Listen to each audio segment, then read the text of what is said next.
ఎండాకాలం వస్తే బాక్స్ ఆఫీస్కు రెండు రకాల సమస్యలు. మార్నింగ్ షోలకు ఎండలతో భయం. ఉష్ణోగ్రతలు రోజు రోజుకి పెరుగుతూ పోవడంతో ఆ ఎఫెక్ట్ బాక్స్ ఆఫీస్పై పడుతుంది. రాత్రుళ్ళైతే ఐపీఎల్ హడావిడి ఉంటుంది. ముఖ్యంగా శని ఆదివారాలు రెండేసి మ్యాచ్ల్లో ప్రేక్షకుల్ని థియేటర్ల నుంచి దూరం చేస్తున్నారు. సినిమాలకు యువతరమే మహారాజా పోషకులు. వాళ్ళు ఐపీఎల్తో కాలక్షేపం చేస్తుంటే థియేటర్లు ఖాళీ అయిపోతున్నాయి. ఈ వారం రెండు సినిమాలు ప్రేక్షకుల ముందుకు వచ్చాయి. బైకర్, రాకాస బాక్సాఫీస్ ని పలకరించాయి. శుక్రవారంతో పోలిస్తే శనివారం, శనివారంతో పోలిస్తే ఆదివారం ఈ సినిమాల వసూళ్లు బాగున్నాయి. కాకపోతే మండే టెస్ట్లో ఈ రెండు సినిమాలకు ప్రతికూల ఫలితాలు వస్తున్నాయి.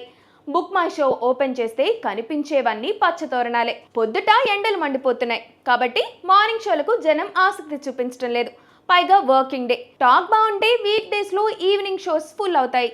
కానీ ఆ సమయంలో ఐపీఎల్ ఉంది. అందుకే కలెక్షన్లు కనిపించడం లేదు. ఈ రెండు సినిమాలే అని కాదు, ఈ మధ్య కాలంలో ఎంత మంచి సినిమా అయినా తొలి 3 రోజులే వసూళ్లుంటున్నాయి.